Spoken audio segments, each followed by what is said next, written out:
Tea. Thank you very much. Hi, I'm Viola.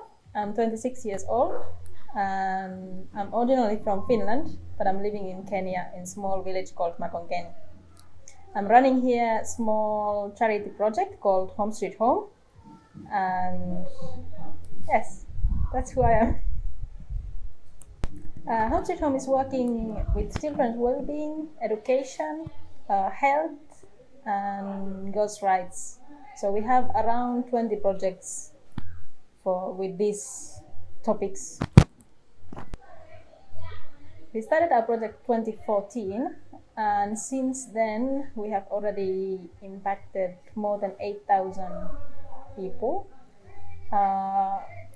Some are directly, some are through their family, like we are supporting their kids, so also their family are somehow impacted. And besides that, we have people who are employed for the project. We have teachers, we have other team members who are working with us every day. Children, yes. Children is the main thing, and what we think that when we help children or we improve their life one way or another, it develops the whole community, because children are the key. Biggest challenge is to put down the boundaries and deciding like what are we doing and who we are helping, because there is so much need. There's so many people, so many families who need, but of course we cannot help everyone. So to do the decision who we help and how, that's probably the hardest thing to do.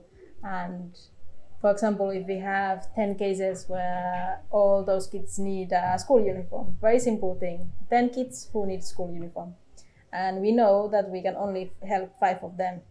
How do we make the decision which 5 we are choosing? So 2016, when we started our first project, we were doing a lot of background checks, like checking what is the need, what should be done, what are the biggest challenges that children and their families are facing.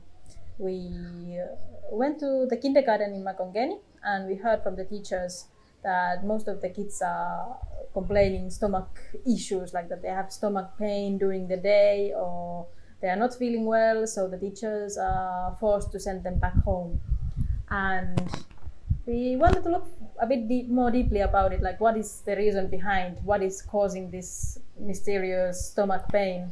And we found out that the kids are hungry. They have not had breakfast, they have walked long distance to school, and then they are staying there several hours until they are allowed to walk back home.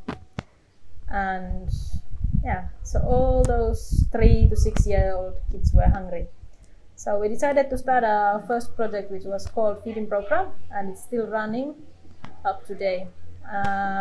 We are serving breakfast porridge for the whole kindergarten in Makongeni, and also in another village called Gazi. And all those kids are getting porridge every school day.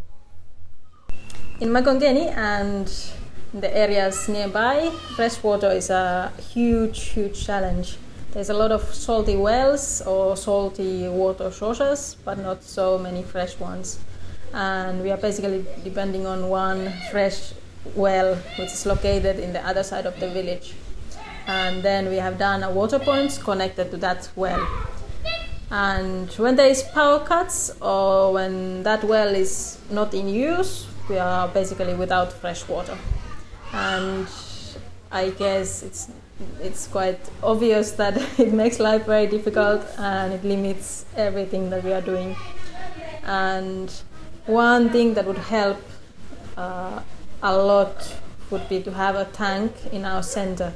So basically the project center where most of our activities are happening would have a huge water tank, like 10,000 liters, which would now serve us when there is a time that we cannot access the fresh water well. 1, 2, 3, start. This is my commandment, that you love one another, that the soul may be full.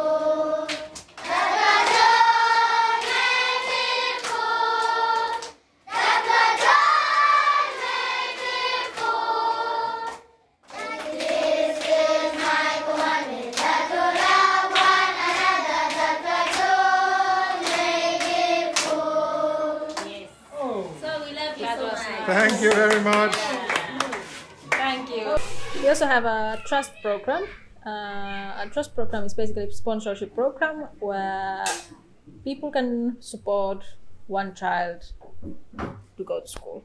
This includes all the school fees, school uniforms, equipments that the child needs in school, and also health or acute crisis budget. So basically, if the child gets sick or if there's other crisis in the family, we will help.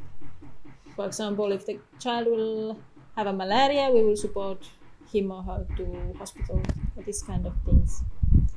So this is like a monthly sponsorship program, and it can make a big impact for family where the parents or parent cannot afford to put her or his children in school. Otherwise, it's also possible to support our programs with general donations or basically anything. Or little amounts matter a lot, and that's how we run the things that we are doing at the moment. We don't have any governmental aid background or this kind of big grants, so everything we are doing is depending on people who are helping us.